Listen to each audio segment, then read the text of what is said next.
Apa yang Allah sempurnakan pada jiwa? Yaitu ruh.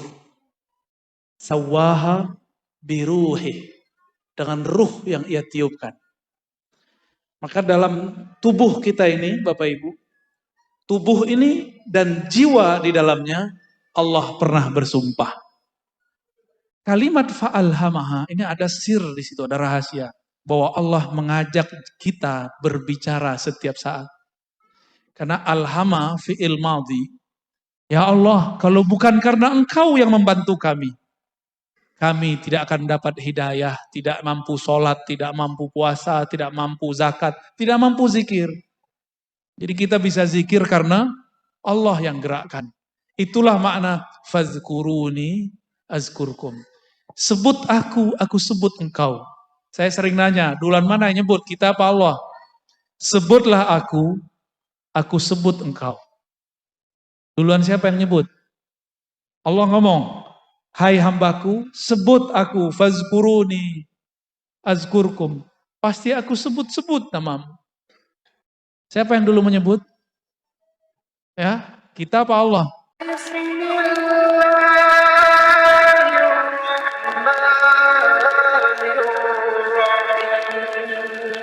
Assalamualaikum warahmatullahi wabarakatuh. Alhamdulillah rabbil alamin. Hamdal hamidin. Hamdal mustaghfirin. Hamdan yuafi ni'amahu yukafi'u mazidah. Asyhadu an la ilaha illallah wa asyhadu anna Muhammadan abduhu wa rasuluh. Allahumma salli wa sallim wa barik ala sayyidil wujud. Sayyidina Ahmad, Sayyidina Muhammad wa ala alihi wal mahdi khalifatihi wa sallam. Yang sama-sama kita ta'zimi, kita hormati Romo Kiai Fathul Huda. Fatahallahu bihi al-huda. Amin ya rabbal alamin. Bapak Ibu, para kiai, punyai, orang tua santri. Kalau saya ceramah, suaranya begini aja. Bisa dengar ya? Enggak bisa teriak-teriak, kecuali lagi marah. Marahnya kalau lagi ada musuh. Tapi di sini kan enggak ada musuh. Sahabat semua. Alhamdulillah. Saya sebenarnya sudah lama dengar Romo Kiai Fathul Huda.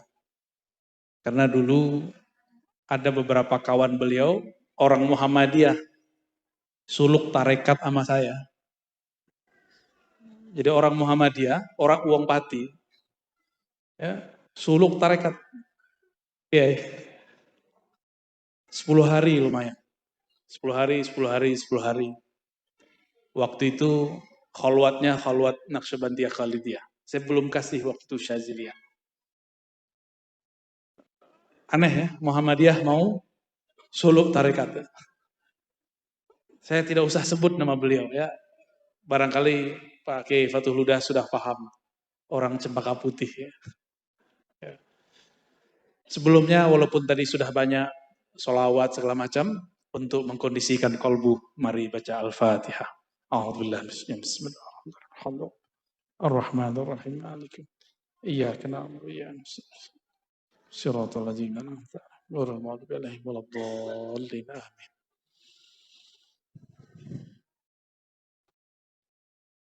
Di dalam surat Asy-Syams Allah bersumpah. Yang sumpahnya itu membuat kita hari ini menikmati siang, malam, termasuk badan ini. Dimulai dari bersumpah dengan matahari, wasyamsi. Dengan cahaya matahari Allah bersumpah. Sumpah itu hanya boleh dengan Allah. Lalu kenapa Allah bersumpah dengan matahari? Karena matahari itu adalah salah satu mahakarya Allah Subhanahu wa ta'ala. Lalu di tengah ayat, nah ini pendek cerita, Allah kemudian bersumpah, dan pasti ini penting. Wa nafsi wa ma sawwaha. Ini berkaitan dengan slogan Ma'had ini insyaallah. Tapi kita akan baca dengan cara yang berbeda. Insya Allah. Allah bersumpah, wa nafsi wa ma sawwaha. Demi jiwa. dan apa yang telah Allah sempurnakan kepadanya jiwa. Apa yang Allah sempurnakan pada jiwa? Yaitu ruh. Sawaha biruhi. Dengan ruh yang ia tiupkan. Maka dalam tubuh kita ini, Bapak Ibu, tubuh ini dan jiwa di dalamnya, Allah pernah bersumpah. Maka jangan main-main dengan sumpah Allah. Itu sebabnya siapa yang membunuh, menyakiti satu jiwa, itu sama dengan membunuh semua jiwa. Karena Allah telah bersumpah dengannya. Ya. Wa nafsiu wa ma sawwaha. Sawwaha, Allah sempurnakan ia dengan ruh. Maka tiada ruh, tiadalah kolbu, tiada hati. Tiada hati, tiadalah manusia. Maka dia cuma binatang semata. Ya. Maka saya suka sekali itu jargonnya. Bergerak dengan hati. Karena hati itu pergerakannya mesti lewat ruh. Wama sawwaha. Ya. Berarti waw ini kan waw atof. Allah bersumpah dengan apa yang ia tiupkan. Berarti Allah bersumpah dengan ruhnya juga. Lalu baru ada kalimat, ini kalimat penting. Bahwa ternyata semua orang bisa berdialog dengan Allah. Ini ayatnya. Fa'alhamaha fujuraha wa taqwaha. Pelan-pelan arti ayatnya. Fa'alhamaha. Maka Allah Ta'ala mengilhamkan. Apa arti ilham? Apa arti ilham? Ilham sama dengan wahyu. Ikhbarun sari'un. Pengkhabaran yang cepat kilat. Terus, apa yang Allah kabarkan? Bahwa di dalam jiwa, fa'alhamaha fujuraha. Di dalam jiwa ada sisi fujur, keji. Ingkar, maksiat, ada di dalam jiwa saya, jiwa Bapak Ibu sama. Walaupun saya didaulat jadi penceramah, bukan berarti saya selamat, sama. Apalagi Bapak Ibu sama. Maka kita nggak boleh jijik dengan orang maksiat. Karena kita juga bermaksiat. Fa'alhamaha. Allah kabarkan. Bukan Allah mengajarkan, ini salah. Jadi ada orang menerjemahkan, Allah lah yang menyuruh orang untuk fujur, itu iblis yang menerjemah. Allah cuma kasih tahu, di dalam jiwamu, ini pakai ha, fa'alhamaha, hanya ke nafs, bukan ke ruh. Dan Allah ilhamkan, beritahukan kepada kita, setiap saat ini, detik per detik, bahwa di dalam jiwa ada fujur, ada kedurhakaan, ada kekejian, ada keburukan, ada semuanya yang buruk-buruk. Itu namanya fujur. Lalu apa lagi? Fa'alhamaha fujuraha wa taqwaha. Waw di sini bisa artinya ma'iyah, bisa berarti waw atof biasa. Bersamaan dengan ada di dalamnya takwa. Nah, takwa itu bahasa Arab artinya menjaga. Menjaga supaya si fujur nggak keluar. Ya, wiqayah. Takwa bermakna wiqayah. Menjaga supaya fujur tidak nyebar. Supaya fujur ini tidak menjadi berbahaya. Nah, ini ayatnya seperti itu. Kita potong dulu ayatnya. Ternyata dulu sebelum kita dicipta di sini, si jiwa ini dicelupkan oleh Allah Ta'ala ke dalam bi'ruz zulumat atau bi'ruz syahawat. Jadi Bapak Ibu, kita sama. Jiwa ini sebelum ditiupkan, dia sudah direndam dulu oleh Allah Ta'ala dalam sumur kegelapan. Itulah yang disebut fujur. Jadi kalau ngikutin ayat disebut bi'rul fujur. Di dalammu ada kekejian. Maka coba aja rasakan. Dalam taat pun kita bisa riya. Tapi nggak usah khawatir, dalam maksiat pun masih ada kesadaran. Benar gak? Kalau orang maksiat pengen sadar gak? Banyak orang maksiat pengen sadar. Maka saya mengartikan waw itu waw ma'iyah, bersamaan. Ya, fa'alhamaha fujuraha ma'at taqwa. Ya, ma'at taqwaha. Itu barengan terus. Sumur semakin dalam dikubur, direndam, maka semakin tebal hijabnya. Itulah yang membuat kita kalau zikir nggak pernah fokus. Ibu-ibu, kalau sholat khusyuk nggak? Khusyuk apa kusut? Mulai dari takbir sampai assalamualaikum, ingatnya siapa? Karena sholat pakai ini. Sholat kok pakai otak. Kan ustadz-ustadz sekarang pinter-pinter ngajarin jamaah sholat pakai otak. Gimana caranya? Menerjemah kata-kata. Itu nggak benar. Memahami boleh, menerjemah jangan. Karena menerjemah pakai otak. Otak itu banyak cabangnya. Coba, kalau kita pakai pikiran, mikirin bangunan dari 300 meter, jadi sekarang berapa pakai? 10. Begini, stres. Jadi jangan pernah menghadap kepada Allah dengan ini. Saya mau tanya, anak titipan Allah atau titipan suami? Bapak Ibu pernah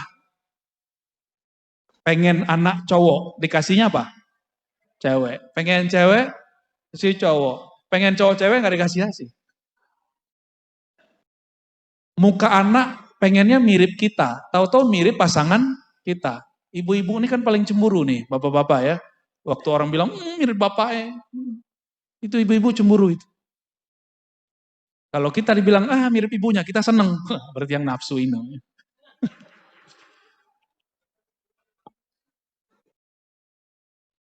Kita, walaupun secara zahir yang membuat anak, tapi pada hakikatnya kita nggak kuasa terhadap anak. Ya nggak kuasa. Ya,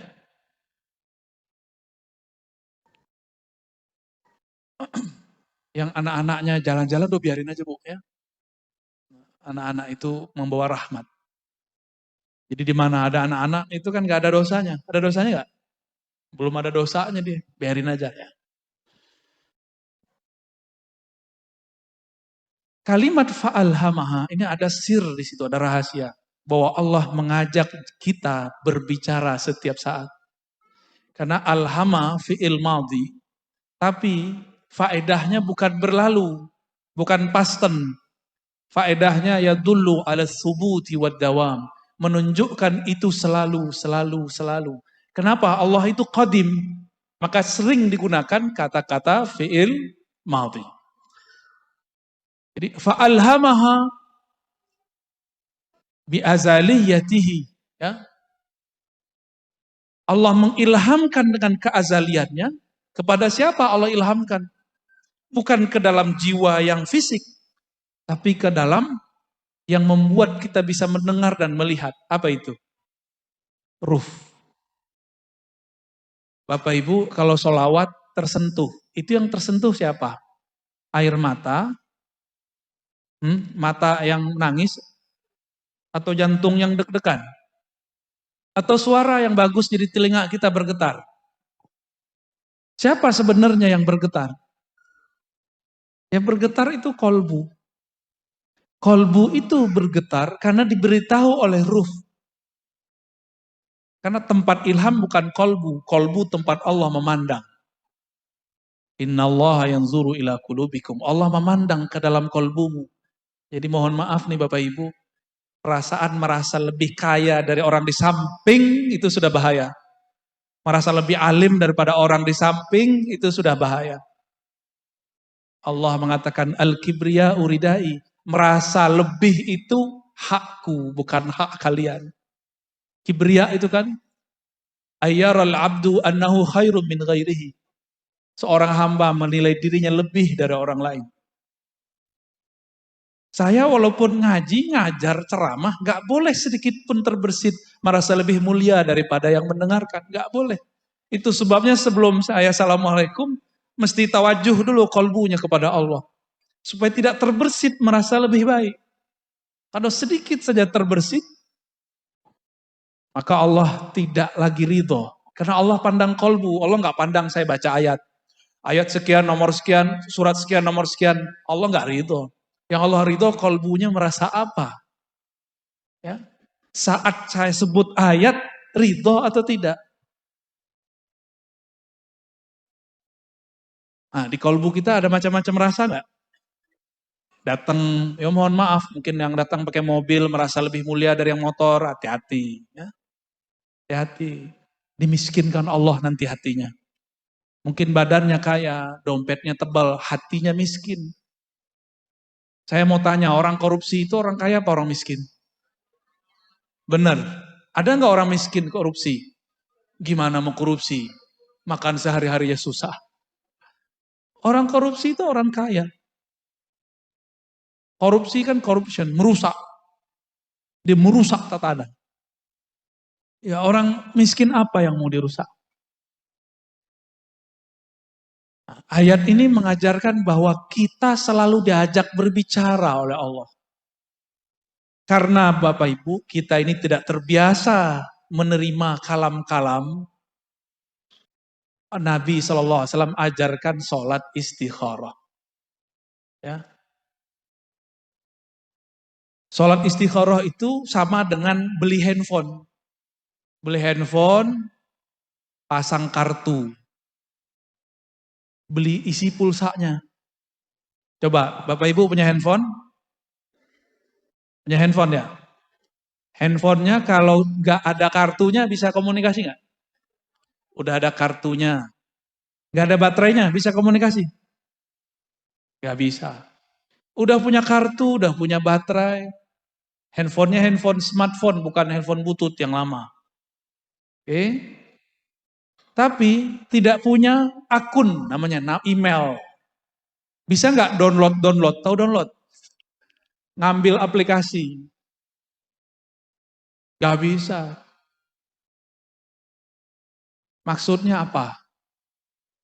Kalau seorang hamba, dia tidak kenal dirinya, lalu dengan cara apa dia mengambil ilmu Allah? Maka dia harus kenal dirinya. Allah itu gaib atau nyata? Hmm? Ayo. Atau pertanyaannya salah? Atau dua-duanya benar? Allah itu gaib iya, nyata iya. Allah itu nyata dengan rububiyahnya, somadiyahnya, gaib dengan ahadiyahnya. Nah, itu kajiannya panjang. Semoga nanti kalau pulang kampung lagi ke negeri Palang, di Palang dulu sama mertua saya ntar ya. Oh ternyata Pak Yai juga tertawan di Palang ya. Kayaknya uang Palang punya aji-ajiannya. Aji Malang Hati. Bapak Ibu yang melakukan Allah, karena tidak semua kita ngerti Allah itu bicara, maka diajarkan sholat istikharah. Tapi sebenarnya tanpa istikharah bisa bicara. Ini contoh. Kalau lagi keluar ziarah di Bonang, ada pengemis. Hatinya ngomong, kasih nggak? Kasih. Benar. Tapi setelah bisikan itu apa? Jangan kasih. Uang jahat. Gitu nggak? Nah, yang pertama itu Allah lagi bicara ke dalam ruh. Ruh kemudian ngasih tahu ke dalam kolbu. Itu metodologinya. Allah ngomong kepada ruh, beri, beri. Ruh menyampaikan beritanya kepada kolbu. Kolbu itu tempat menyimpan ilmu-ilmu Allah. Di kolbu itu ada banyak lagi struktur-strukturnya. Seperti bangunan ini ada ruangan tamu, ada ruang aula, ada perpus. Nah, di kolbu itu ada perpus namanya sir. Di situ tempat orang menyimpan rahasia Allah. Kalau santri nggak pernah ke library, nggak pernah ke perpustakaan, Cakrawala dia dapat nggak? Cerdas nggak dia? Gimana mau cerdas? Dia jauh dari perpus. Sama, seorang hamba Allah punya kolbu, tapi kolbunya tidak diajak masuk ke dalam perpustakaan kolbunya bernama sir. Maka ilmunya cuma yang tertulis, yang dibaca. Disitulah banyak kiai-kiai ilmunya mentok. Berhenti, bingung. Habis ini apa lagi?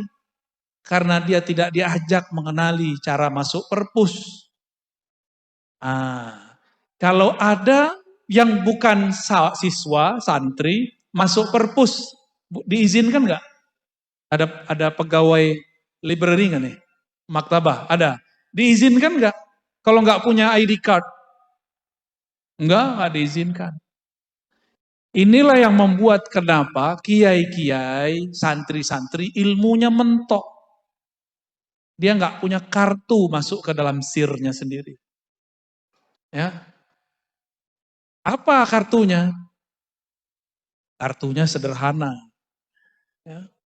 Abdullah menjadi hamba Allah. Hamba Allah tuh nol, nggak merasa pinter. Kalau masih merasa pinter, nggak bisa masuk. Maka setiap hamba, setiap kita ini ada pasang-pasangannya dari Asmaul Husna. Bapak Ibu, saya sering cerita di luar sana, dulu kita punya presiden, dia penyayang ke semua orang, walaupun beda agama. Namanya siapa? Gus Dur. Nama beliau siapa? Abdurrahman Wahid. Orang Jawa ini kan pengen ngeringkes ya. Abdur, Gus Dur. Kenapa tidak Abdurrahman, Gusman gitu ya. Lucu ya, nggak pas ya. Pasnya Gus Dur. Gus Dur itu namanya Abdurrahman. Rahman itu kasih sayang Allah tidak terbatas. Mulai dari bidayah awal penciptaan alam sampai akhir kiamat. Rahman. Mau mukmin, mau kafir, mau binatang, mau tumbuhan, mau babi, mau kambing, semuanya dapat rahman Allah Subhanahu wa ta'ala. Maka seorang hamba yang datang kepada Allah dengan rasa rahman, dia pasti punya karakter mencintai semua makhluk. Kita ini kan jangankan sama non muslim, beda NU Muhammadiyah aja udah gak terima. Ya, bener. Percuma orang NU punya kiai kayak Gus Dur. Kok masih benci sama beda kelompok. Kalau wilayah keluar dari apa? Keluar itu apa namanya yang ke arah Palang itu. Oh, itu kalau ini Masjid Muhammadiyah, Masjid NU. Kayaknya udah beda agama aja. Biasa aja lah. Ya. Berarti kolbunya belum rohmaniyah.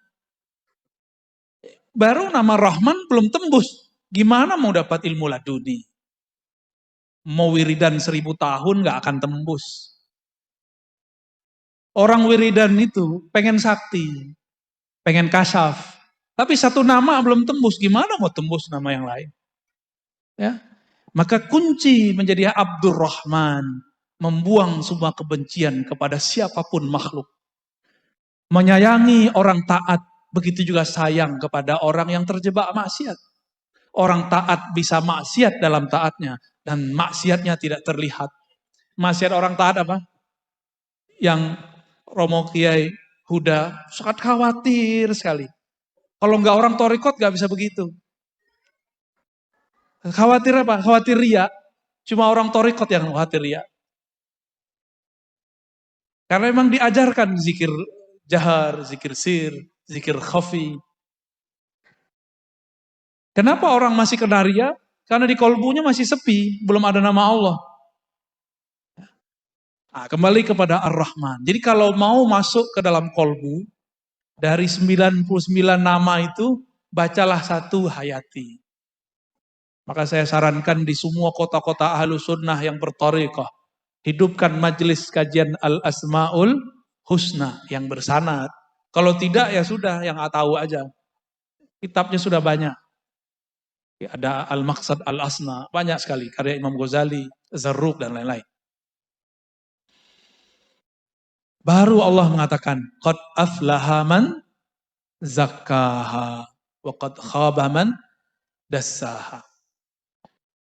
Sungguh telah tercatat dalam Lauh Mahfuz Allah. Apa yang tercatat? Aflaha, sungguh beruntung, sungguh bahagia. Orang sukses bahagia enggak? Suksesnya santri nilainya tidak jelek, enggak mesti juara. Ya. Suksesnya guru, muridnya bersuluk, berakhlak.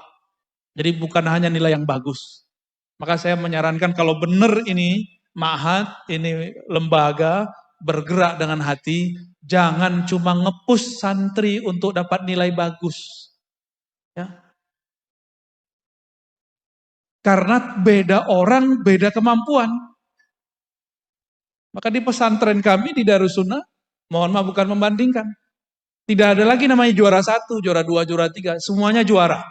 Ada yang juara hafalan, ada yang juara bahsul masail, ada yang di usul fikih, ada yang ini, dan semuanya dikaji. Nanti ada nilainya. Dan ini lebih baik untuk psikologi santri. Ini kalau boleh saran, ini bangunan sudah sangat modern. Maka pemikirannya harus lebih maju dari bangunannya. Semoga nanti tambah maju lagi ya. Fa'alhamaha, dapat ilham nanti insya Allah. Nah, sekolah itu untuk apa? Sekolah itu qad aflaha man zakkaha. Sekolah itu adalah cara zakkaha. Zakkaha bahasa Arab zakka yuzakki tazkiyah. Apa artinya? Pertama, tathir, mensucikan. Itu baru satu arti. Dibersihkan dulu kejahilannya, malesnya. Ibu-ibu kuat nggak didik anak di rumah? Satu aja, ngelarang mereka megang smartphone main game, bisa nggak? Bisa? Yakin? Nggak yakin saya. Ngelarang anak nonton, bisa nggak? Nggak bisa. Jangankan Bapak Ibu, saya punya anak, saya nggak sanggup ngelarang dia terus-terusan main game, nonton. Nggak sanggup.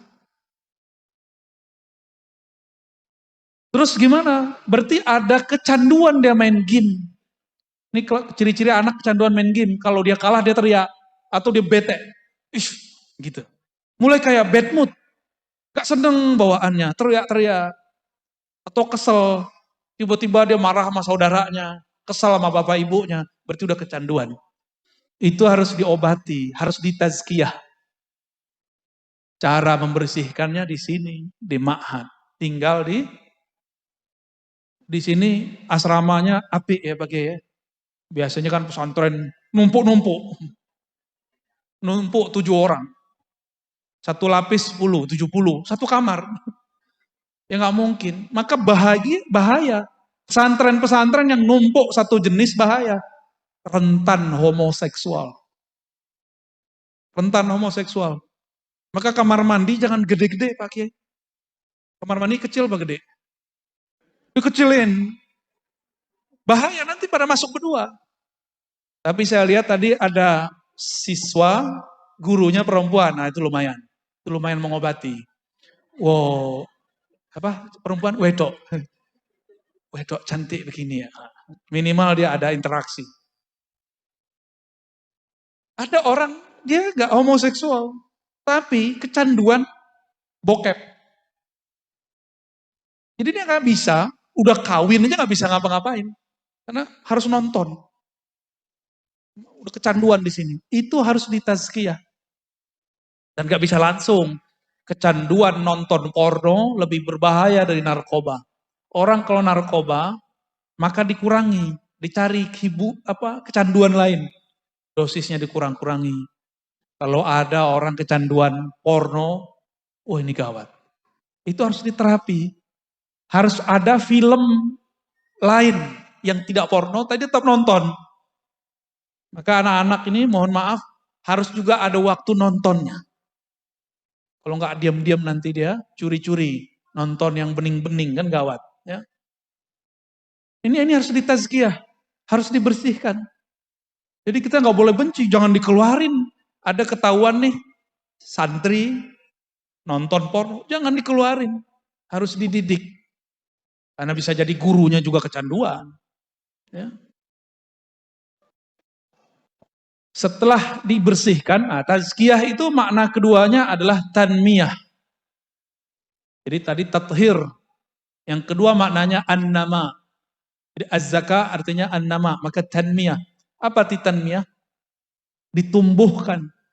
Oleh karena itu setelah santri itu dibersihkan habitnya, dibangunkan jam 3, disuruh mandi jam sekian. Mandi nggak boleh, kalau perlu dibuat peraturan mandi, di kamar mandi cukup sekian menit. Gitu, biar ada kedisiplinan. Setelah itu ditumbuhkan. Nah, cara menumbuhkan yang paling benar bukan latihan fisik. Kita nggak mau buat anak kita jadi robot. Caranya dengan kesadaran ruhani. Maka di akhir zaman, ini kan udah akhir zaman Bapak Ibu. Dulu kiai-kiai kita kalau mau ngaji kitab Ujurumiyah pindah tempat. Mau ngaji ilmu alat ke pesantren A. Ntar mau ngaji fikih ke pesantren B. Seperti dulu Imam Syafi'i. Imam Syafi'i sudah belajar di Mekah, pindah ke Madinah, pindah ke Baghdad, pindah ke Yaman. Sekarang guru-gurunya sudah ada di satu pesantren. Sudah mudah. Orang-orang di luar pesantren hari ini mengatakan, nggak perlu nyantri, saya bisa download. Sekarang di luar sudah begitu, kok masih ada guru kolot? Ya, gimana guru kolot? Mendahulukan latihan fisik daripada latihan ruhani. Ruhani dulu yang dilatih. Ruhani itu latihannya ilmu. Jadi dibikin sadar ini murid.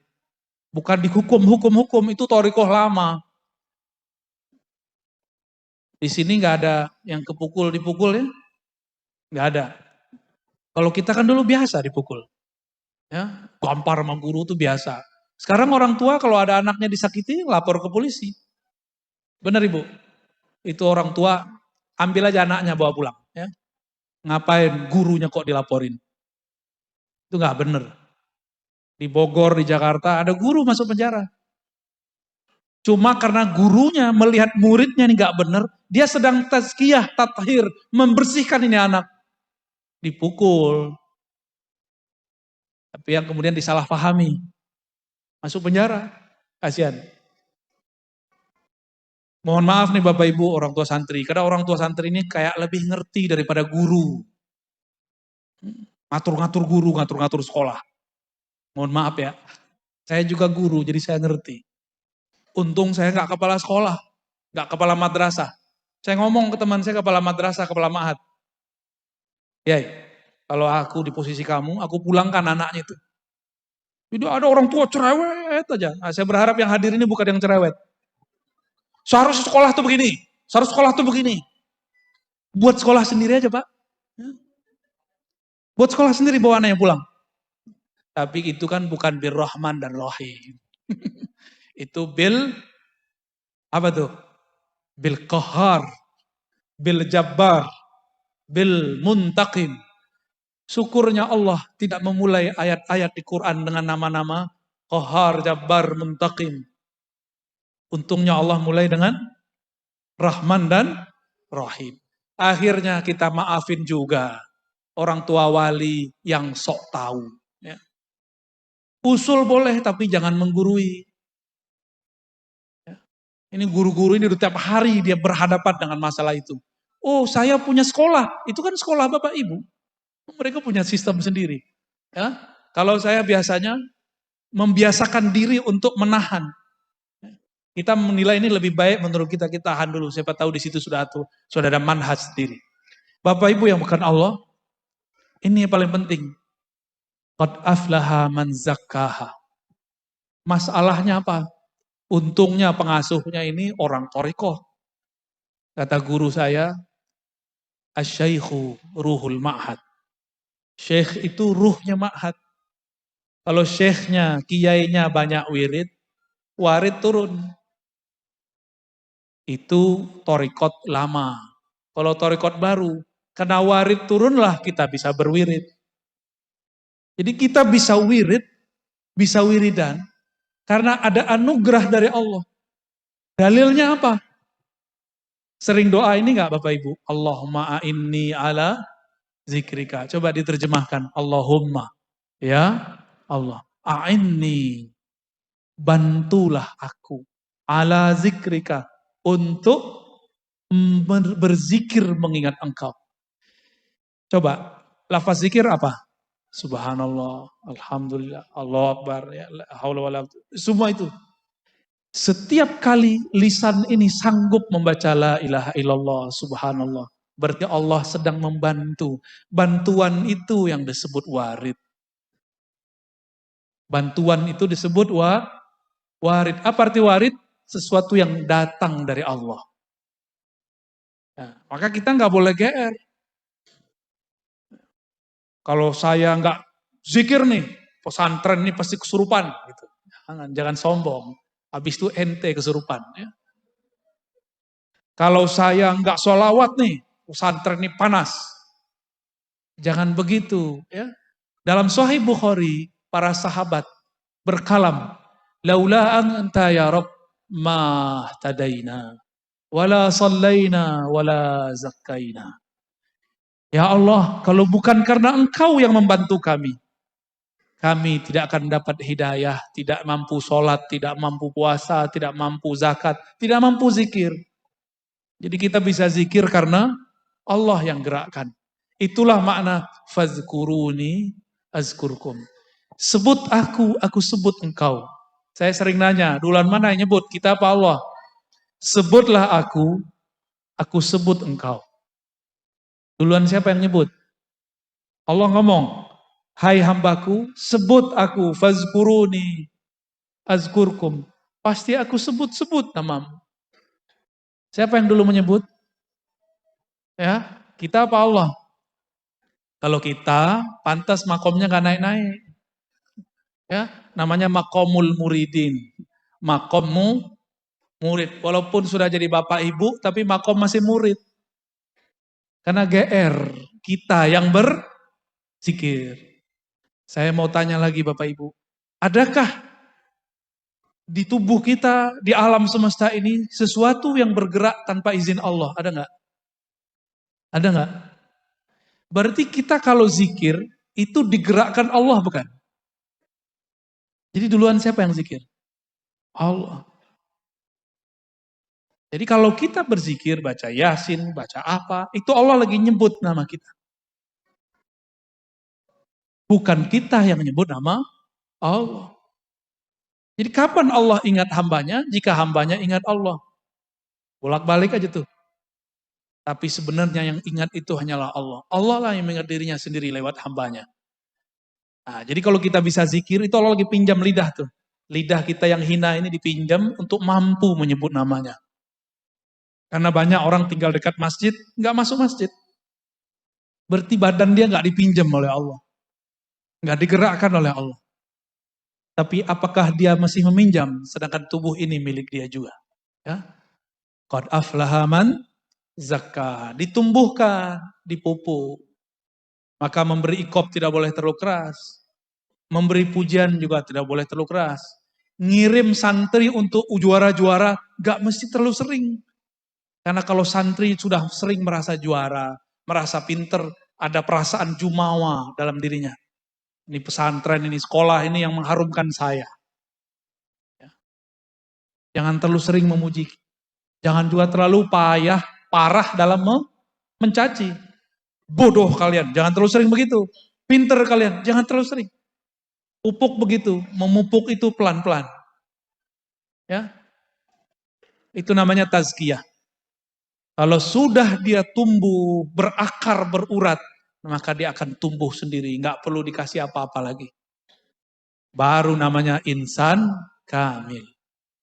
Ya, qad aflaha man zakkaha wa qad khaba man dassaha. Rusaklah siapa yang dassa. Dassa bahasa Arab itu merusak, menyusupkan keburukan dalam dirinya.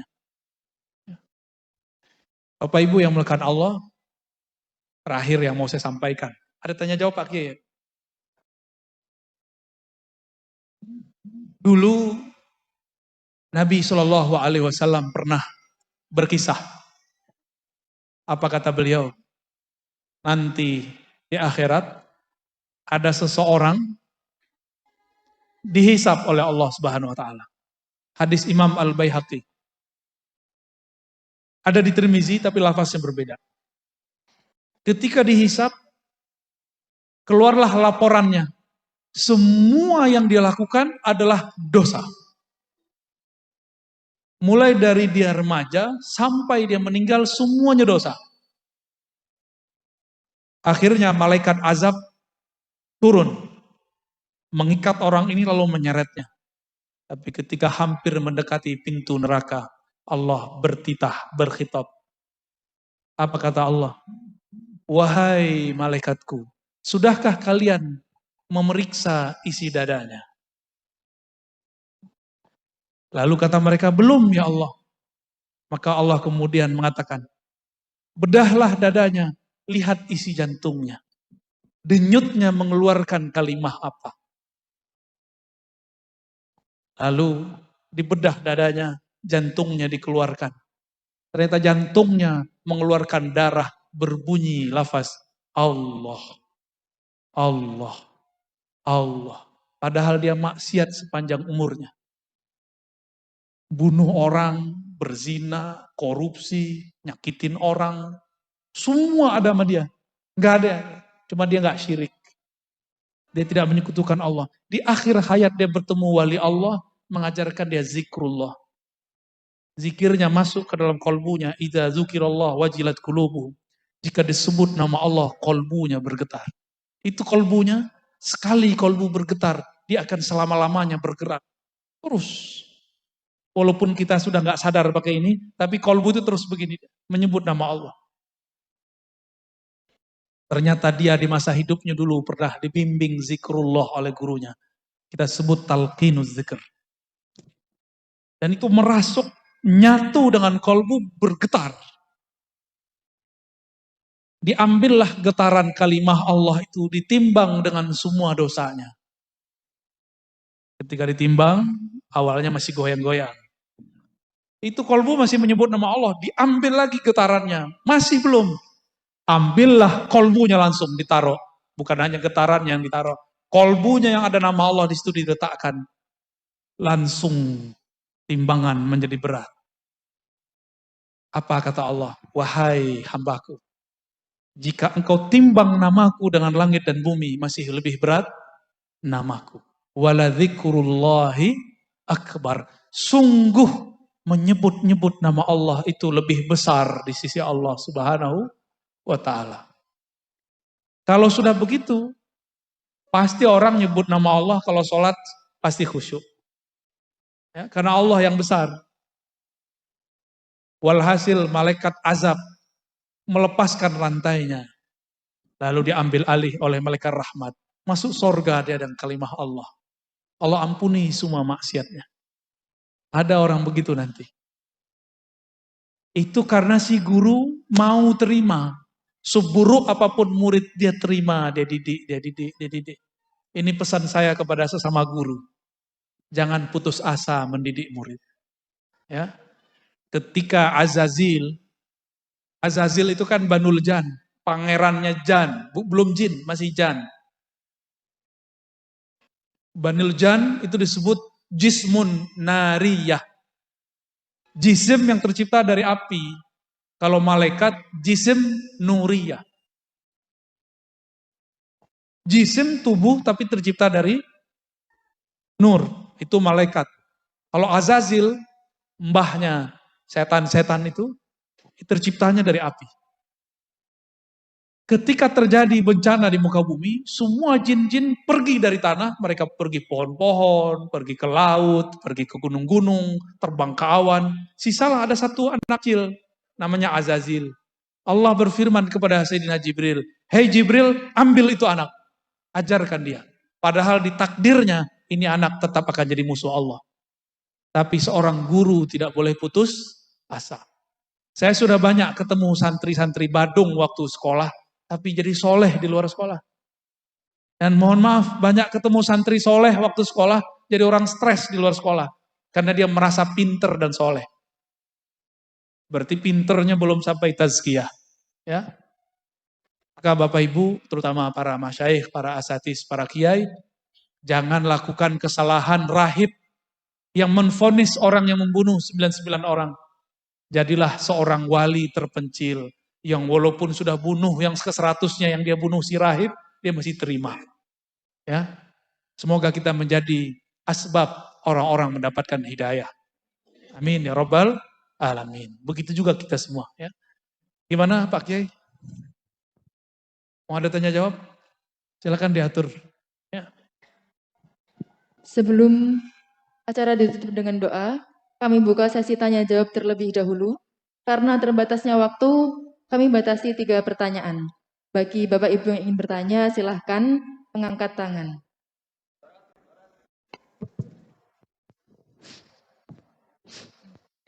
Oke, monggo Ustaz Sa'roni.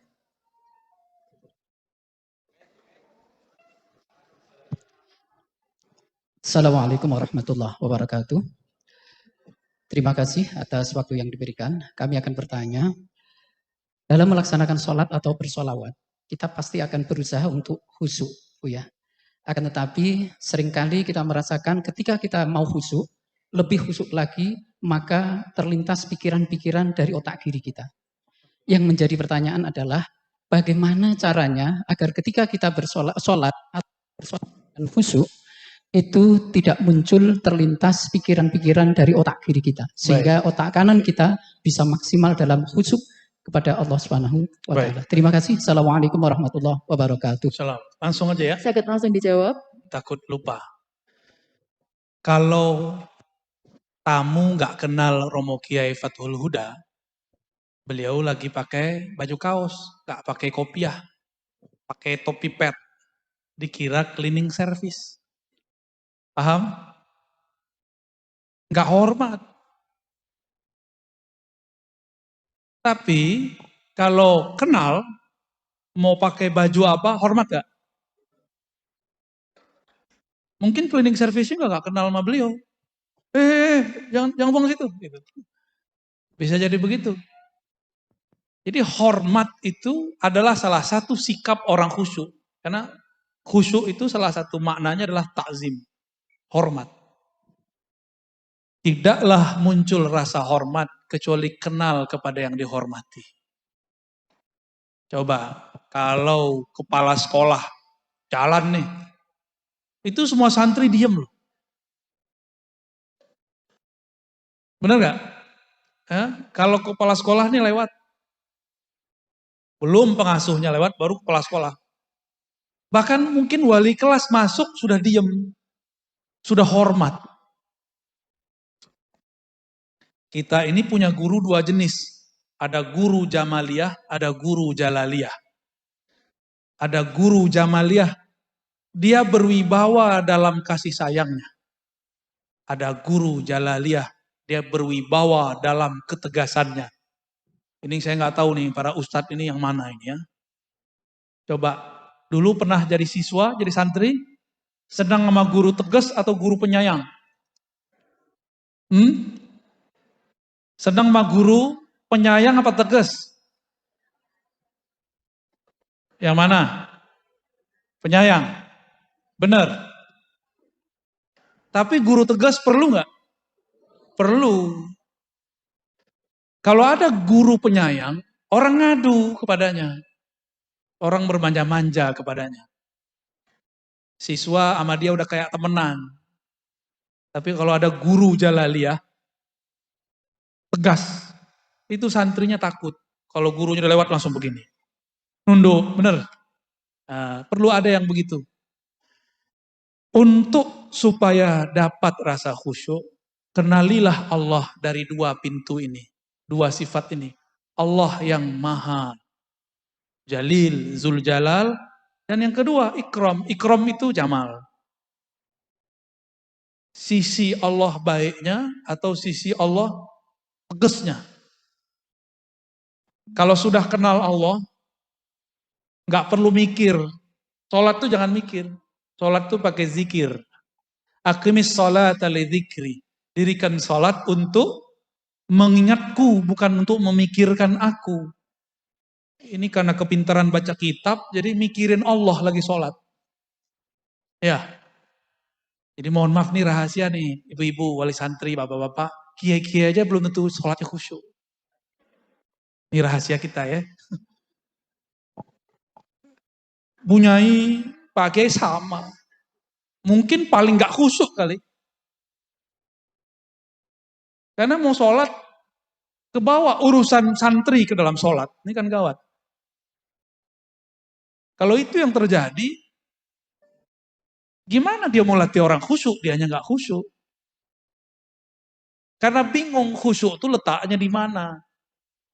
Supaya mudah harus tahu alamat khusyuk. Alamat khusyuk ada di kolbu. Lau khasya'at kolbuhu la khasya'at jawarihu. Begitu di riwayatnya. Walaupun hadisnya tidak sampai derajat sahih, tapi ini maknanya sahih. Seandainya kolbu seseorang itu khusyuk, pasti badannya khusyuk. Kalau aliran-aliran baru sekarang kan khusyuk itu celana jingkrang, ya kan? Ya. Terus taruh pembatas di depan. Itu bukan cara khusyuk, itu metode fikih. Kalau zaman-zaman guru saya dulu sholat pakai baju batik itu bid'ah Pak Kiai. Tuh, beliau tuh ya. Rais tuh.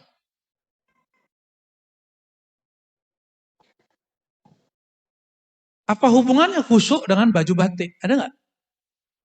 Nggak ada hubungannya. Di zaman Rasul, orang nggak biasa pakai baju yang banyak modelnya. Maka Nabi menghindarkan itu karena menghindari kemewahan. Beda bab. Ya. Saya mau tanya Bapak Ibu, sholat depan Ka'bah dengan sholat di Masjid Akbar ya namanya.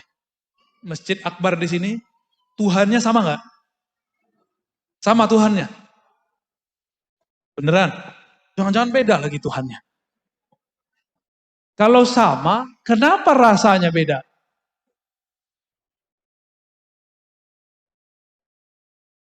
Kenapa rasanya beda? Kondisi. Apa namanya? Kondisi itu di baju atau di hati? Di hati. Maka ada namanya Robitatul Ka'bah. Dibaca dalam usolli fardhu subhi rak'ataini ma'muman lillahi ta'ala. Kalau dalam lafaz lain kan mustaqbilal qiblati rak'ataini, kan begitu. Itu namanya Robitatul Ka'bah. Mengkondisikan badan seakan-akan berhadapan dengan Ka'bah. Yang mengenalkan Ka'bah kepada kita siapa? Allah. Hebat tuh, Rasul berarti itu. Langsung Allah yang mengenalkan. Guru. Karena yang mengenalkan guru sebelum ingat Ka'bah pasti terlintas wajah guru. Namanya Robitatul Mursyid. Robitoh kepada mursyid. Si mursyid bisa kenal karena guru sebelumnya. Guru sebelumnya karena guru sebelumnya. Bersambunglah itu kepada baginda Rasulullah SAW. Kalau rajin-rajin sholawat nanti diajak tamasya oleh Allah ketemu dengan Rasulullah SAW.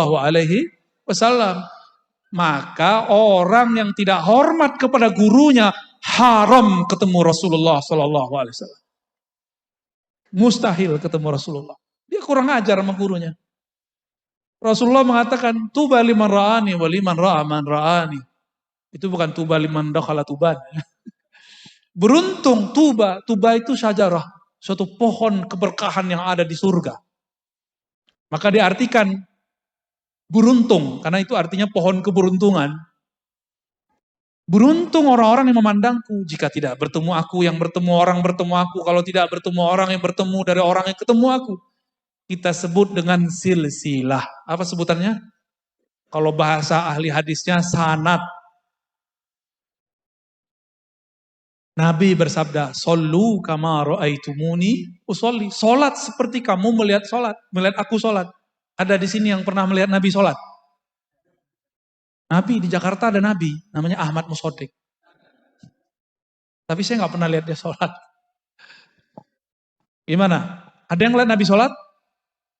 Kalau saya baca hadis, udah lihat Nabi belum? Belum. Nah, ini tantangan anak-anak muda ke depan, anak-anak kita, Bapak Ibu, akan muncul gerakan-gerakan baru. Mereka itu tidak sabar berguru. Apa katanya? Gak usah ikut imam, gak usah ikut guru. Langsung saja kepada Allah dan Rasulnya. Langsung ke Quran, langsung ke hadis. Padahal Nabi ngomongnya apa? Sholatlah seperti kamu melihat aku. Bukan seperti kamu melihat buku. Gak ada. Apalagi sholat melihat YouTube.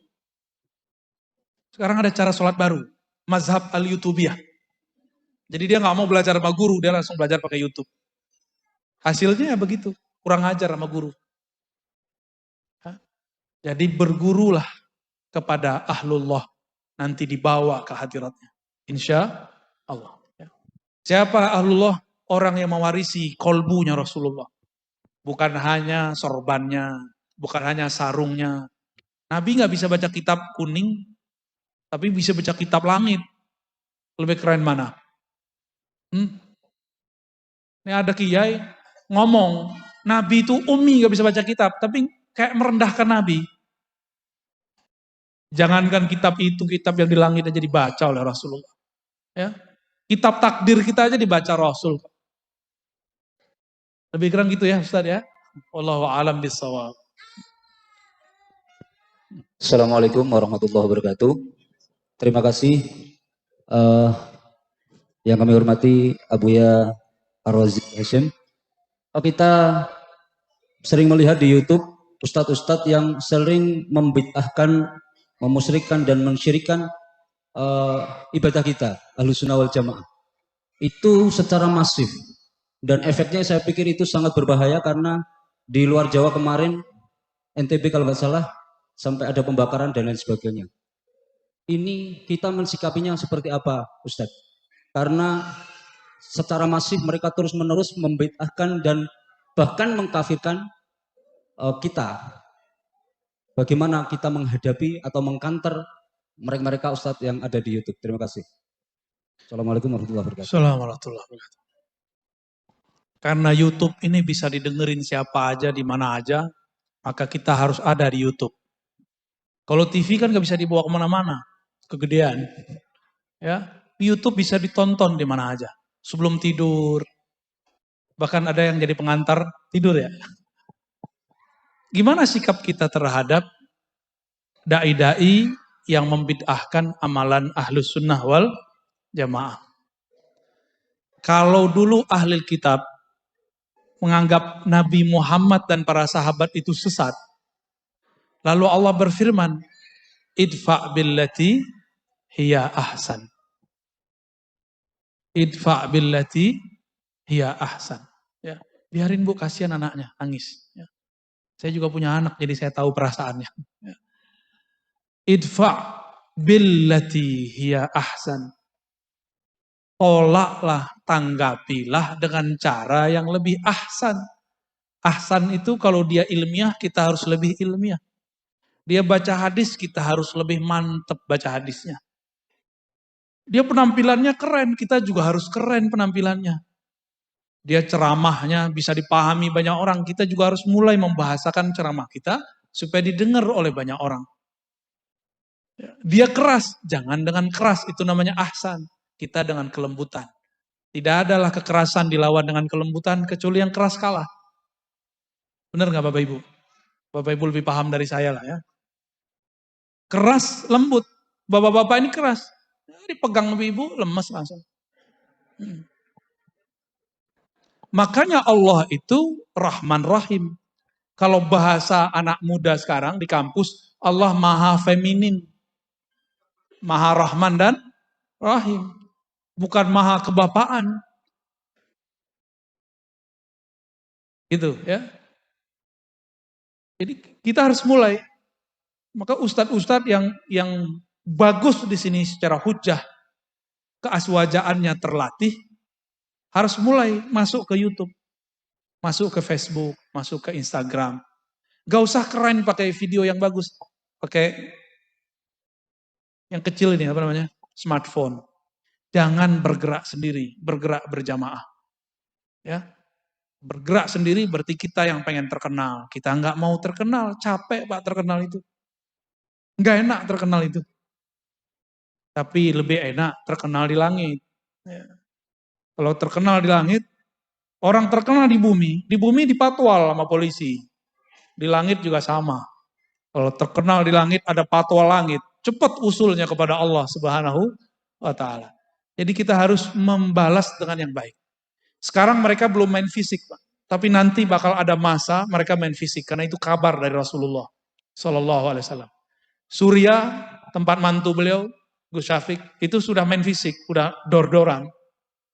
Irak sudah. Mesir gagal. Untung masih ada Al-Azhar. Apalagi Yaman udah masuk. Libya sudah gagal. Sekarang pemerintahan baru enggak beres-beres. Nunggu nih, Saudi nih nggak tahu. Habis itu Indonesia. Indonesia habis itu. Jadi kita ini seharusnya beberapa tahun kemarin sebelum pandemi sudah perang. Target mereka udah begitu. Muslim bunuh Muslim. Cuma beda politik. Cuma beda nol.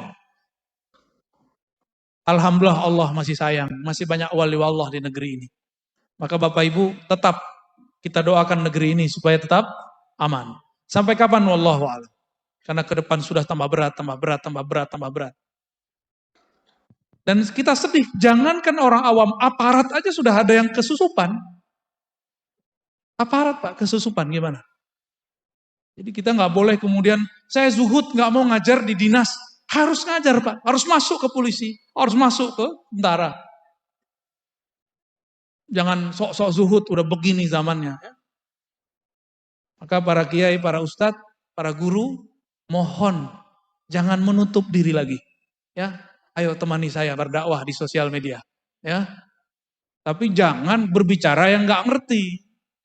Wala taqafu ma laysa laka bihi ilm. Jangan kamu berpendirian, berwukuf.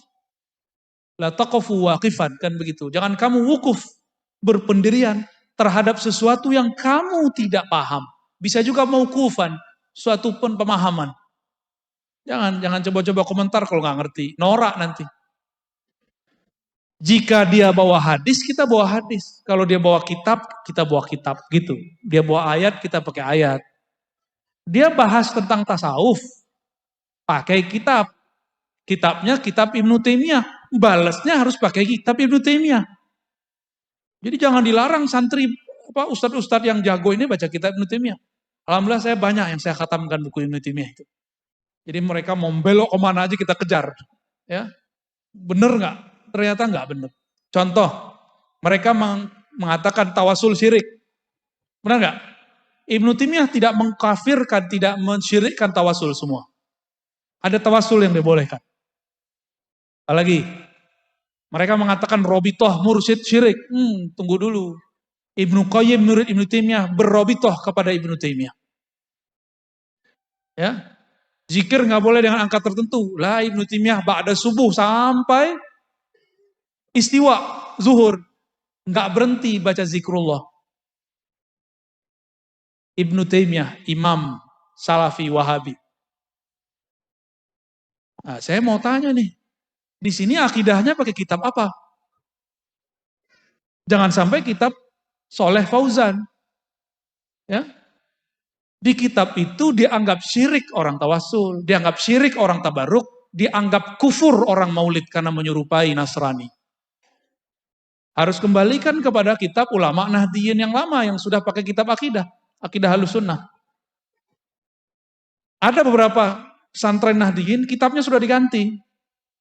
Kitab Aswaja, tapi namanya doang, dalamnya bukan Aswaja lagi. Hati Bapak Ibu, tidak semua kitab gundul itu benar. Karena kitab gundul itu manusia yang buat. Kalau Al-Quran kan langsung dari Allah. Ya, ini jangan sampai. Beberapa pesantren kita kasih tahu nggak mau, malah saya dimusuhi. Pak Kiai, ini kitab berbahaya. Kitab tauhidnya. Siapa namanya tadi? Soleh Fauzan. Di situ dia bagi tauhid jadi 3 dan dia katakan Asy'ariyah sesat, Maturidiyah sesat. Dia katakan Sufi ubadul kubur. Sufi itu penyembah berhala kubur. Gimana tuh? Aduh, saya kalau bahas gitu ntar jadi tentara lagi Pak. Ntar jadi galak lagi saya. Saya belajar tasawuf supaya kolbu saya lembut. Ya. Nanti ada kiai muda di Surabaya namanya Ma'ruf Khozin. undang beliau untuk masalah begitu. Ya, sahabat saya. Baik, masih ada? Untuk Bapak, satu lagi untuk Bapak, kemudian dua nanti dari Ibu. Mic-nya di sana.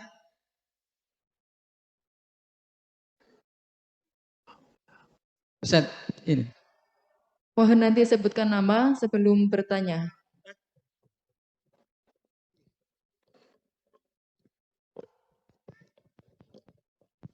Assalamualaikum warahmatullahi wabarakatuh.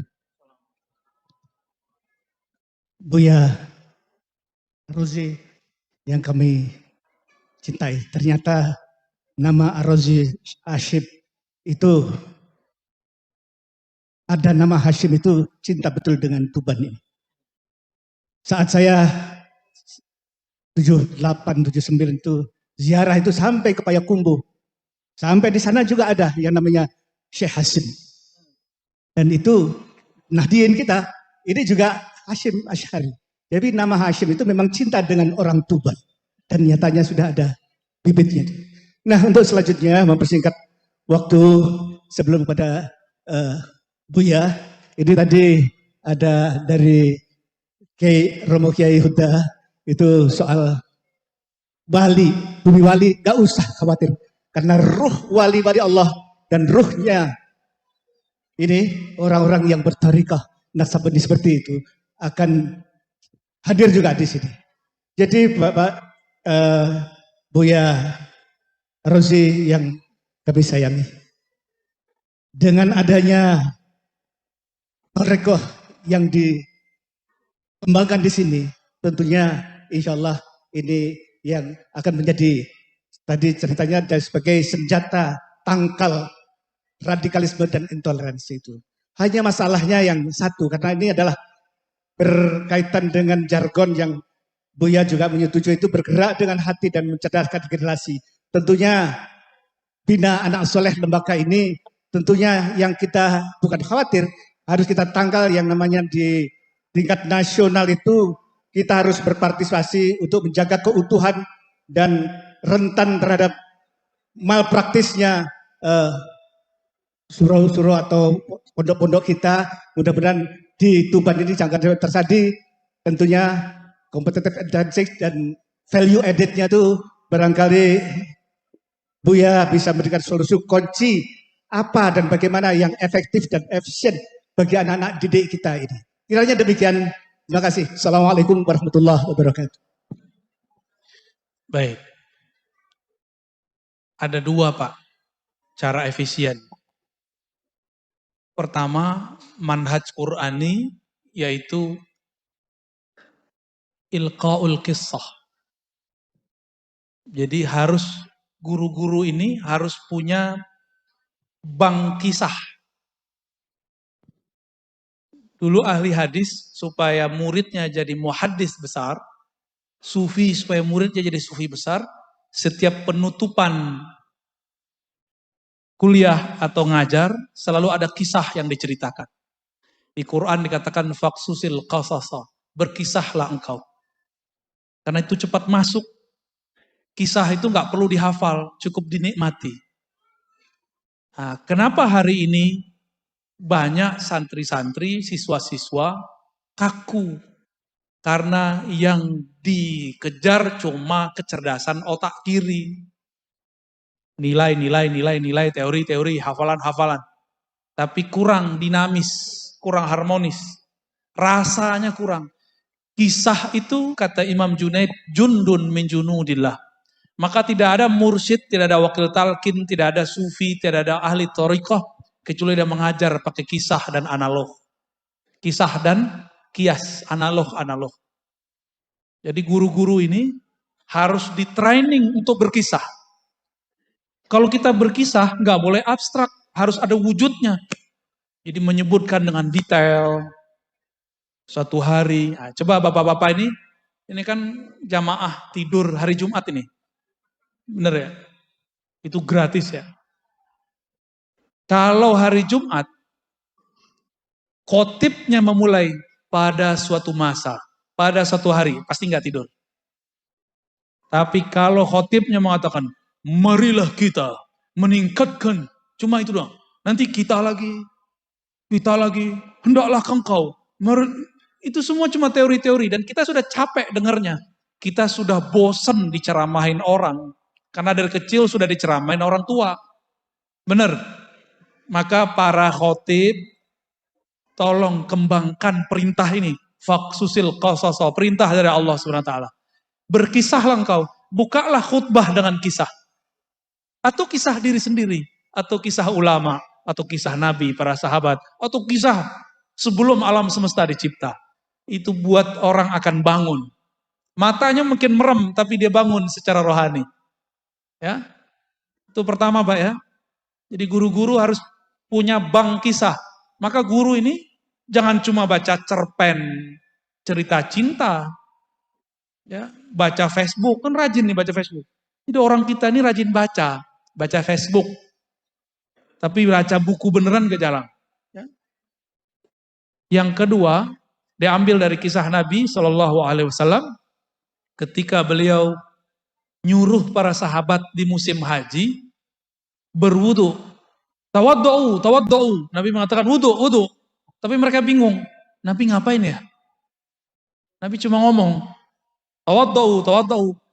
Jadi orang itu nggak ngelihat mulutnya. Yang dilihat apa? Perbuatannya. Maka Nabi masuk ke dalam kemah, istri Nabi kemudian mengatakan, wahai suamiku baginda Rasul SAW.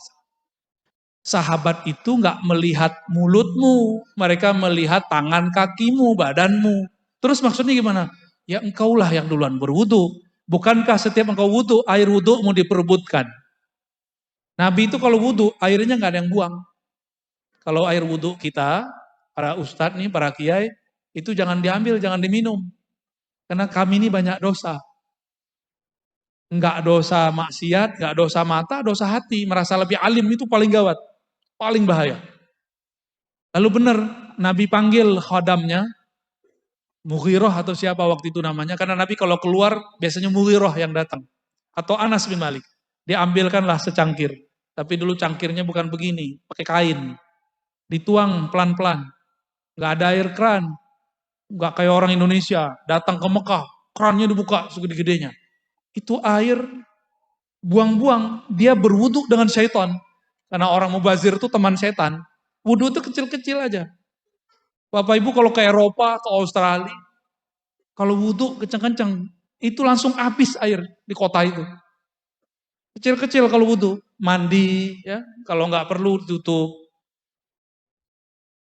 Lalu Nabi wudu, ya. Di bawahnya ada tempat nampan nampung. Tapi nggak ada airnya yang tembus ke bawah. Semua air wudhu Nabi diperebutkan sahabat Rasulullah SAW. Namanya tabarruk. Apa namanya? Itu hadis sahih Bukhari dan Muslim. Bahwa para sahabat ngambil berkah dari bekas wudhu Nabi. Syirik nggak tuh? Kata kawan, tabarruk syirik. Ya. Jadi seandainya Rasulullah hidup zaman ini, mereka akan memusyrikkan Rasulullah. Akan menuduh sahabat-sahabat Rasul itu musyrik. Jadi Rasul yang dia gambarkan beda dengan yang faktanya ada. Apa pelajaran dari hadis ini? Murid tidak pandang kata-kata. Murid itu memandang perbuatan sang guru. Jadi beri contoh, jangan banyak ngomong. Ya. Jangan main tunjuk-tunjuk, bersihin enggak. Cobain Pak Guru, Pak Kepala Sekolah, kalau ada sampah kita pungut depan murid. Oh itu murid langsung salah tingkah itu. Cobain aja. Ya. Gak usah marah-marah. Nah, saya tutup pertanyaan itu dengan satu hadis. Ini hadis membuat saya berubah dalam ngajar. Dulu saya killer Pak ngajar. Sedikit-sedikit hukuman. Sedikit-sedikit usir. Dulu begitu. Maklum, mantan orang keras. Ya. Dibacakanlah hadis oleh Al-Habib Ali Al-Jufri. Hadis musalsal yang beliau dengar dari Al-Habib Abdul Qadir, ya, dari Jeddah, seingat saya. Apa kata beliau? Aku pertama kali mendengar guruku Al-Habib Abdul Qadir mengatakan kalimat ini. Gurunya juga begitu, guru juga sampai kepada Rasulullah SAW, sampai kepada Sufyan bin Uyainah sebenarnya, terus langsung ke Nabi. Apa kata Nabi? Irhamu man fil ard. Di riwayat lain, ar-rahimuna fil ard yarhamur rahman. Irhamu man fil ard yarhamkum man fis sama. Orang-orang yang rahim, penyayang di bumi, maka Allah sayang. Sayangilah makhluk di bumi, maka yang di langit sayang kau. Jadi kalau banyak santri kesurupan, berarti gurunya galak-galak. Ada yang kesurupan gak di sini Bapak Ibu? Ada. Kalau masih ada kesurupan, harus ada yang dibenerin. Jalaliyahnya terlalu lebay. Harus dibalance dengan jamaliyah. Ya. Ada pesantren, santrinya banyak kesurupan? Pesantren, ada kan? Itu berarti gurunya terlalu banyak memberi beban. Nah, ini kan saya lihat daftarnya ke Kementerian Agama ya, Pak Kiai. Bener. Wah itu berat itu. 2, Kementerian, waduh kasihan itu santri kita ya. Jadi santri kita berarti dapat 2 muatan. Kalau otaknya nggak kuat-kuat amat tuh, gawat. Maka santri harus dibikin santai. Berarti sehari dia berapa mata pelajaran, Pak? Ada berapa tuh? Dari pagi sampai sore. Ada mata pelajaran Kementerian Agama, ada pendidikan. Berarti santri itu orang hebat. Ketika yang umum cuma belajar 1 muatan, dia belajar 2 muatan. Nanti kuliah gampang insya Allah. Yang penting jangan stres. Kalau kami dulu mensiasati, fikih Kementerian Agama itu diganti pakai kitab fikih Arab. Jadi mereka tetap belajar kitab. Walaupun cuma dasar-dasar matan ujurumiyah. Daripada fikih proyek, kan fikih proyek itu Pak. Buku modul-modul itu proyek itu, bukan lillahi itu. Lil fulusi ta'ala. Sedangkan Imam Malik mengatakan wa malillahi baqiyah. Yang karena Allah pasti kekal. Itu sebabnya buku-buku modul setahun ganti. Coba kita nyantri dari dulu sampai sekarang masih jadi santri. Nggak pernah ganti matan takrib. Ada yang berani ganti? Pecat jadi ustadz. Ya, nggak berani kita ganti. Kenapa? Lillahi baqiyah. Sepengarangnya mengekalkan itu dengan cara memulangkan itu kepada Allah. Dia niat nulis kitab karena Allah. Niatannya itu cukup kan? Cukup. Satu lagi, Abu ya. Terakhir, di belakang ya, yang belakang, kerudung hitam, batik hijau, mohon diberikan mic-nya.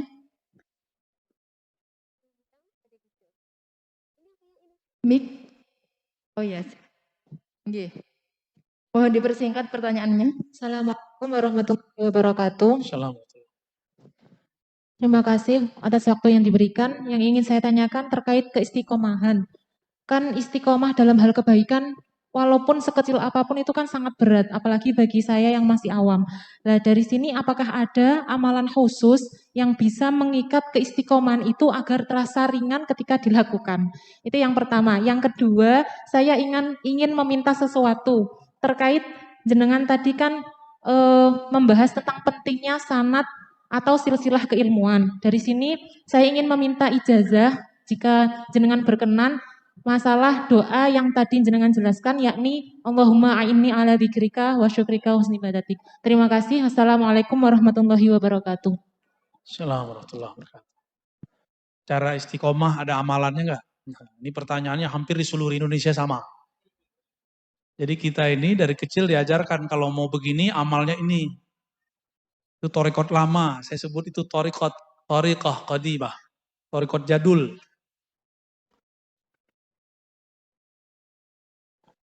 Wa ma khalaqtul jinna wal insa illa liya'budun.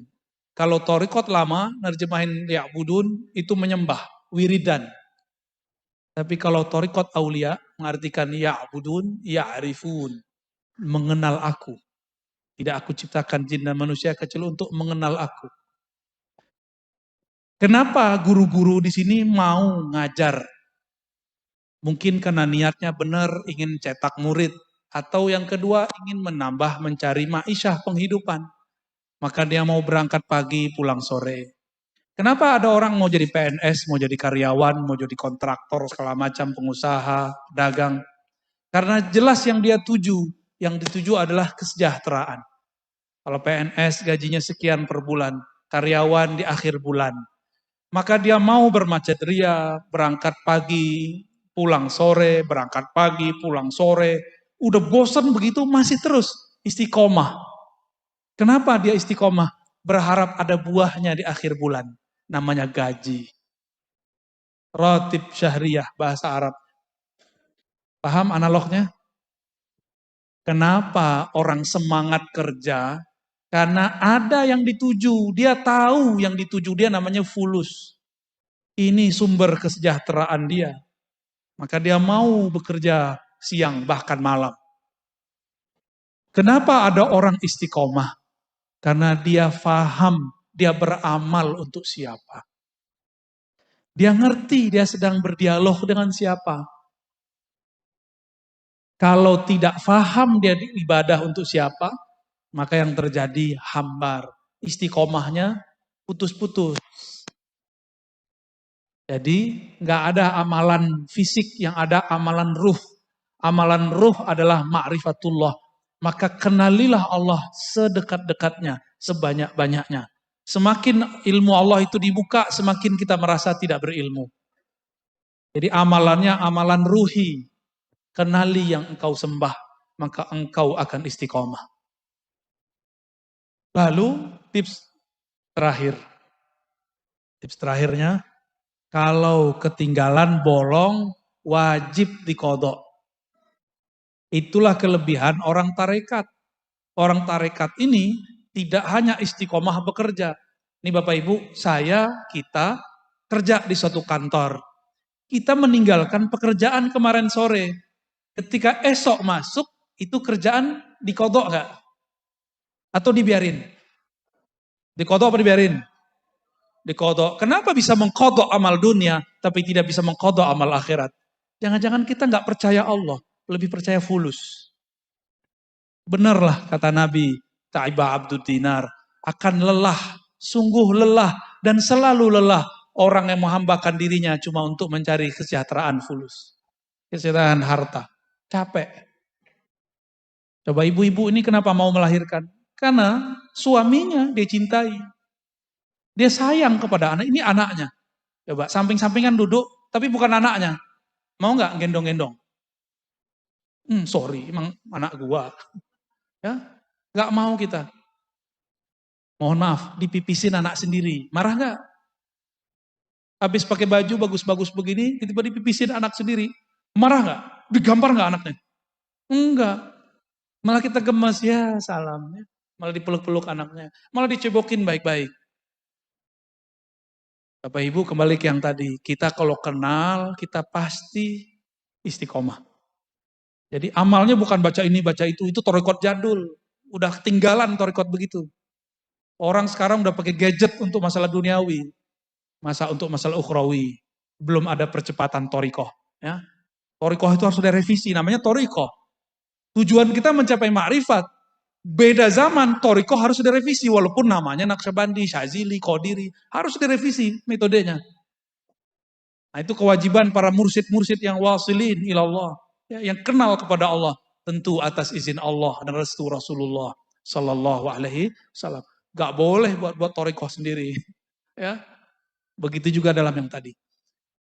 Adapun ijazah mengenai doa Allahumma a'inni ala dzikrika wa syukrika wa husni ibadatik. Ini adalah doa yang diajarkan ke Nabi kepada seorang sahabat. Dan Nabi mengatakan, inni uhibbuk. Disebut al-musalsal bil mahabbah. Musalsal dengan cinta. Setiap guru mengatakan, wahai muridku, aku mencintaimu. Maka saya mengatakan, ayuhal hadirun hadirat, inni uhibbukum. Aku mencintai yang hadir semuanya. Fakulu fi kulli dubiris salah. Maka tolong dibaca setiap selesai sholat. Apa yang dibaca? Yang bicara nggak dapat ijazahnya. Ya. Fakul fi kulli duburis salah, Allahumma a'inni ala dzikrika wa syukrika wa husni ibadatik. Ini kalau saya pakai jalaliyah saya udah marah-marah. Tapi kalau pakai jamaliyah kita maklumi ya. Udah capek ya duduk dari tadi pagi ya. Ya. Apa kata Nabi? Aku cinta kepada engkau wahai Abu Darda, wahai Muaz, wahai sahabat. Maka bacalah setiap selesai sholat. Atau dubur sholat artinya ujung sholat. Sebelum assalamualaikum boleh. Allahumma a'inni ala dzikrika wa syukrika wa husni ibadati. Ya Allah bantulah aku mengingat engkau. Yang kedua wa syukrika. Ini doa minta kaya tanpa perlu fulus. Jadi jangan minta fulus kepada Allah. Mintalah syukur. Orang kalau syukur pasti punya wa syukrika. Nabi itu nggak pernah minta, ya Allah kayakan aku, enggak. Tapi Nabi minta ghayahnya, minta ma'rifatnya. Ma'rifatnya fulus itu syukur. Jangan minta fulusnya. Jangan minta bikin rumah. Jangan minta beli mobil. Maka kalau ketemu Pak Yai Huda, jangan bilang, Romo Yai doain bisa beli rumah. Jangan begitu doanya. Doanya gimana? Romo Yai doain supaya jadi hamba yang bersyukur. Kalau orang bersyukur, berarti dompetnya mobilnya, rumahnya, bojone, itu bahasa kasar ya. Harus kursus dulu Pak Yai, biar ngomong Jawanya halus. Jadi kalau orang bersyukur, pasti dia sudah diberi. Maka Nabi mengatakan, Allahumma inni ala zikrika wa syukrika. Gak minta banyak harta, tapi minta syukur. Berarti di atasnya banyak harta. Coba cek Nabi itu pemimpin Madinah. Pak Yai ini waktu jadi bupati gajinya sekian, sedikit gajinya, tapi yang banyak tunjangannya. Nah, coba bayangkan ini pemimpin Jazirah Arab, kira-kira per hak digaji berapa? Kaya Rasulullah itu. Jangan bayangkan Rasulullah itu miskin. Rasulullah itu direktur Baitul Mal. Sekarang kalau ada direktur Baznas, Bazda gimana? Gajinya di atas 20 juta minimal ya. Sama tunjangan-tunjangannya ya. Serius ini. Kalau enggak, korupsi itu mereka. Kalau enggak gede gajinya. Ntar ngeliat duit masuk, ngiler. Terus, wahusni ibadatik. Aku minta ibadah yang husni. Apa? Bukan ibadah yang khusyuk. Nah, ini kata kunci nih yang nanya tadi. Jangan minta khusyuk, mintalah husni ibadatik. Husni ibadatik, usahanya disebut ihsan. Ihsan itu adalah amalan ruh. Anta abudallah ka'annaka tarah. Itu minta makom itu. Ya Allah, aku minta makom penghabisan. Apa itu makom penghabisan? Beribadah seakan memandangmu, dialog denganmu. Kalau udah ketemu Allah bisa ngobrol-ngobrol dengan Allah, asik. Hidupnya lebih santai. Ya, insya Allah. Silakan diamalkan setiap selesai sholat dibaca 3 kali. Lalu ditutup Al-Fatihah. Insya Allah Allah antarkan kita ke sana.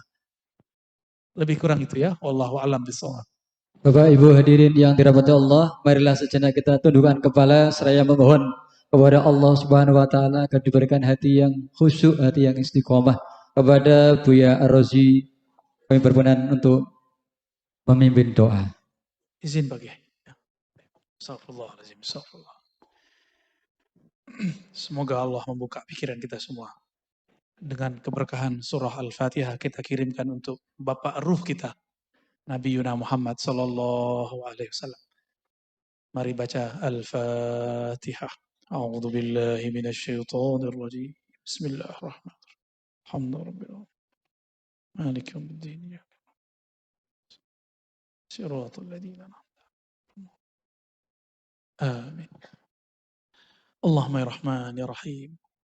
Ya Azim ya Alim. Ya Aliman bidati sudurina. Ya Allah yang mengetahui isi hati kami. Yang mengetahui semua hajat dan keinginan kami. Ampunkan ya Allah, di hati ini masih ada nama selain Engkau. Ampunkan ya Allah, jika lisan kami masih sibuk dengan nama-nama selain Engkau. Ampunkan ya Allah, jika jari-jari kami masih sibuk menghitung selain Engkau. Bukan menghitung namamu, zikir-zikir, menyebut subhanallah, alhamdulillah. Ampunkan ya Allah. Jika para orang-orang awam pun sibuk dengan smartphone-nya, ternyata kami yang belajar agama juga lebih sibuk dengan itu. Ampunkan ya Rabb, karena di mata kami ada maksiat. Ampunkan ya Allah, karena di telinga kami ada maksiat. Kami mendengarkan cerita yang buruk, tapi kami membenarkannya ya Allah. Di lidah kami ya Allah ada dosa membicarakan keburukan orang lain. Di pikiran kami ada pikiran-pikiran kotor ya Allah. Di dalam sel-sel otak kami tersimpan kosakata kasar dan jorok ya Allah. Ampunkan semua itu ya Allah. Hapuslah semua kata-kata buruk itu ya Allah. Ya Allah, di tangan kaki kemaluan kami ada dosa ya Allah. Di perut kami ada dosa ya Allah. Di darah setetes yang mengalir dalam tubuh kami ada dosa ya Allah. Ampunkan semua dosa-dosa kami ya Allah.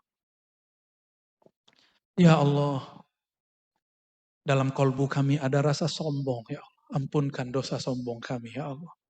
Kami terbersit merasa lebih baik daripada orang di samping kami ya Allah. Bahkan kami merasa lebih baik daripada orang yang berbeda status sosial dengan kami ya Allah. Ya Allah, dalam kolbu kami ada rasa iri dengki kepada orang lain ya Allah.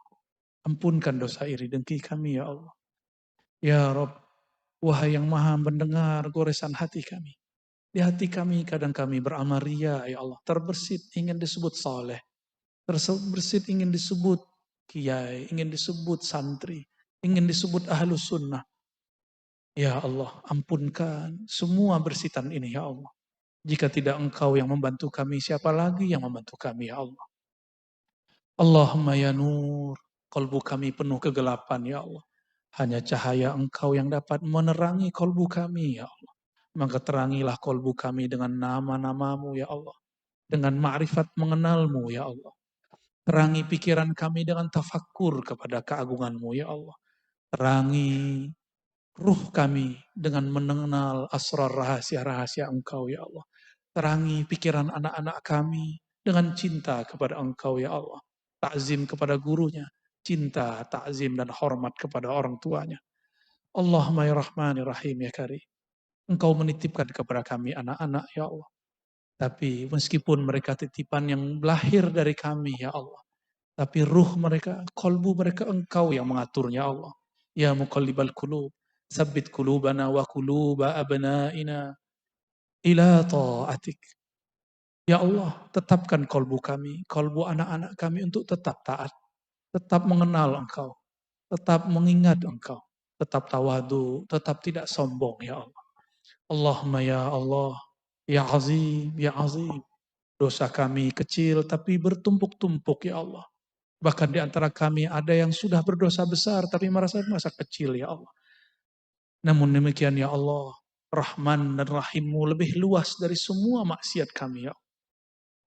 Maka dengan Rahman Rahimmu ya Allah, bilaslah semua kotoran di hati kami ya Allah. Bersihkanlah semua kotoran dalam pikiran kami ya Allah.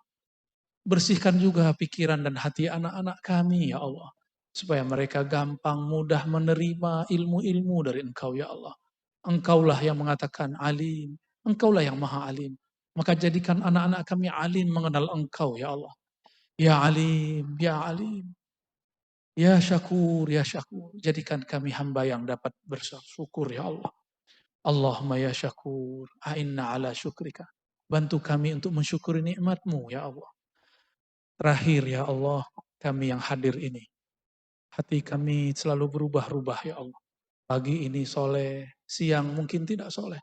Siang ini mungkin masih terbuat, terasa indah, terasa syahdu, terasa dekat kepada Engkau. Tapi nanti ketika pulang kami sudah sibuk dengan handphone kami ya Allah. Sudah sibuk dengan pasangan kami, dengan pekerjaan kami, dengan rumah kami. Maka ya Allah, fala tatrukna walau tarfata ain. Jangan pernah tinggalkan kami meskipun satu kedipan mata. Allahumma inna nas'aluka al-'afwa wal 'afiyah fid din wa dunya wal akhirah. Allahumma astur 'auratina bi sitrikal jamil. Allahumma astur 'auratina bi sitrikal jamil wa zayyinna bi jamalika wa jalalik. Ya Allah, dengan kebusukan hati kami, kekotoran pikiran kami, Engkau tentu lebih hebat dari semuanya. Maka cahayailah kolbu kami yang gelap dengan cahayamu. Indahkanlah keburukan-keburukan kami dengan keindahanmu. Berilah kami pakaian takwa. Berilah kami pakaian rahmatmu ya Allah. Irhamu man fil ardi yarhamukum man fis sama. Jadikan kami hambamu yang rahimun. yang saling menyayangi makhluk di bumi. Allahumma ya Allah, sayangilah pemimpin-pemimpin kami. Sayangilah ulama-ulama kami. Sayangilah rakyat di negeri ini. Dan semua umat Islam di muka bumi. Rabbana atina fid dunya hasanah. Wa fil akhirati hasanah. Wa qina adzabannar. Waghfir lana. Waghfir li abaina wa ummatina. Wa li masyaikhina. Wa li umara'ina. Wa li ulama'ina. Wa li sairil muslimat. Wa sallallahu ala sayyidina Muhammad. Wa ala alihi wa ashabihi. Wa li baitihi. Wal mahdi khalifatihi. Wa sallim. Walhamdulillah Rabbil Alamin. Al-Fatihah. Bismillah.